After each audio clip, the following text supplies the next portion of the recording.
Oshi No Ko chapter 126 just set the stage for a very interesting turn of events with Aqua's character, in particular the light and darkness inside of him being reflected in the contrasting colors of the star in his eye, representing the light and the dark on each eye's reflection, and it's teaching us a very important lesson in life that sometimes it's not just the people who are around us daily who know us the best, sometimes it's those who are barely around us or have a distant view of us that can see through the smiles that we're wearing and get dangerously close to our true natures in ways that those who love us and see us every day won't ever be able to see. Given that the last few weeks have been interlude chapters, this chapter does a very good job of getting us back into the main story in a way that continues to build towards the climax of the story. We open up with Miyako holding a staff meeting and giving out new assignments to everyone, and off in the corner we see Ichigo looking downright miserable when she introduces him. The guy's clearly had a rough time because of how he's been beaten up, and she tries to play it off like he's some random part-time worker who would just be helping out for the company. And for a moment when she first said this, I was worried that this would lead to some rather odd situation where there might be multiple staff members who don't recognize Ichigo. However, this thankfully did not end up being the case. A couple of the staff members immediately recognized Ichigo as the former president of Strawberry Productions and what he did in the past for the company, which I thought was an important thing to have mentioned in this chapter because it just reminds the characters in universe how big of a deal Ichigo being back actually is, but it also is a subtle reminder to us as readers and a clear sign that we're getting closer towards this ending, because narratively it brings back into the fold one of the first characters who we meet at the start of the series when I was alive, right before we have Aqua pulling off his huge plan to expose his father and get revenge on him, Ai's former lover. It was important to actually have this actually brought into the story where Ichigo returns. It's a subtle touch, but it's an effective one nonetheless. But as we see in the chapter, there's more to Ichigo being back than just managing operations. He's having a direct impact on the characters of Aqua, Ruby, and on Miyako. It's more than just spreading out the workload and trying to make sure they don't get too wrapped up in the world of show business. Don't get me wrong, that's a problem, especially when it comes to Ruby, because a few chapters ago we saw how much of a hellacious schedule she had and how people were beginning to worry about her. It's for that reason we'll start to see the impact of Ichigo sorting out Ruby's schedule before we have to look at what we actually have set up with Aqua. It doesn't take Ichigo long to look at her schedule and realize that Miyako has been booking Ruby in a scared manner because she's focused more so on striking while the iron is hot and getting Ruby as much work as possible while she still has all eyes on her and trying to bring in as much attention to Ruby as possible. From a business perspective, it makes total logical sense. You can see why she thought this because it's the ugly side of the entertainment business. You're only as relevant as your last hit or your last memory or your last impression that you leave on people. It's for that reason Miyako wants to book Ruby in everything possible, stacking her schedule to max out her earnings while also simultaneously trying to raise her exposure to get people who might not have been fully aware of who she was actually aware of her, because there's always a new audience that you can tap into. However, Ichigo basically guts it and uses both that experience of his as well as his perspective as an outsider looking in to tell Miyako that she's made some mistakes. She needs to be focused not just on cashing in Ruby while she's there, but more so looking at the most important and strategic positions to place Ruby in, while also simultaneously spreading out the work to other talent such as Kana, who can use those other roles to raise her public image, cash in, and play to her their strengths. He's basically saying you can't book Ruby like you're scared, like you're thinking about what happens when the ride ends, because the ride's definitely going to end, but the decisions you make will determine if the ride ends early or sometime later. The other thing that Ichigo being back does for Ruby is that it ends up putting a few more pieces of the puzzle in place for regarding her relationship with Aqua and just how much attention to detail Aqua has been paying to her behind the scenes, as well as manipulating all the chess pieces on the chessboard. We all know that Aqua and Ruby, they have a rather interesting relationship, even more so now that they both know their true identities from the past life, and we've seen it in the last epilogue chapter that just came out where Ruby gets mad that Aqua doesn't remember his comment that he made about Ai's shiny long hair, and Ruby, when she was known as Serena, commenting that she would grow out her hair and him saying that she would be his second favorite idol.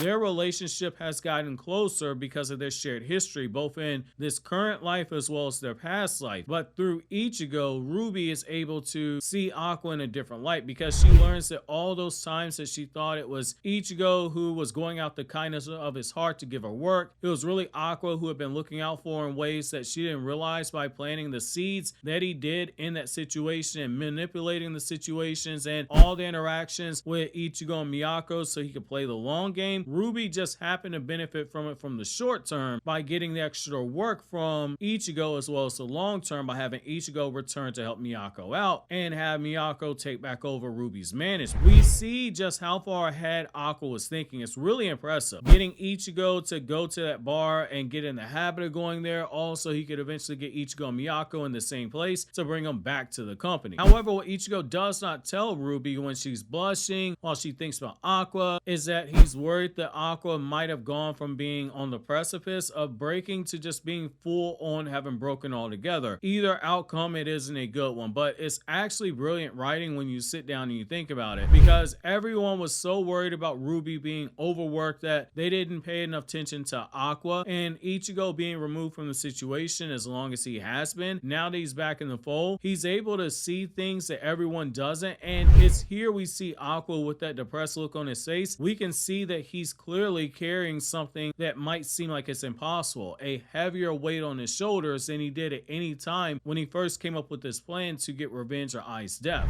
Ichigo might end up being the one person who's able to make the most inroads into Aqua's headspace to get him out of his head before he does something dangerous, to take that burden off of him before he crushes himself under that weight. But it'll likely end up being Ruby who is the one who does the final lifting for this. Think of it like an alley-oop. Ichigo is the one bringing the attention to the play, pushing the ball up the court, and is throwing the lob pass to Ruby, and she's the one who will get the credit for the score. I think we might end up in that scenario once Ichigo finishes up with the third person who his return has the most impact on, which is Miyako. He takes the time to point out all the mistakes that she's made, but when she begins to beat herself up, he backs things up a bit to show her that he's not as perfect as she's making him sound, which is the sign of a good leader. Understanding your strengths lie in one spot and your weaknesses lie in another, and being able to set aside your own pride to point out when someone has done a better job at something than you could have ever hoped for. Ichigo says that Strawberry Productions wouldn't have got as far as it would have had he been the one to actually helm the ship,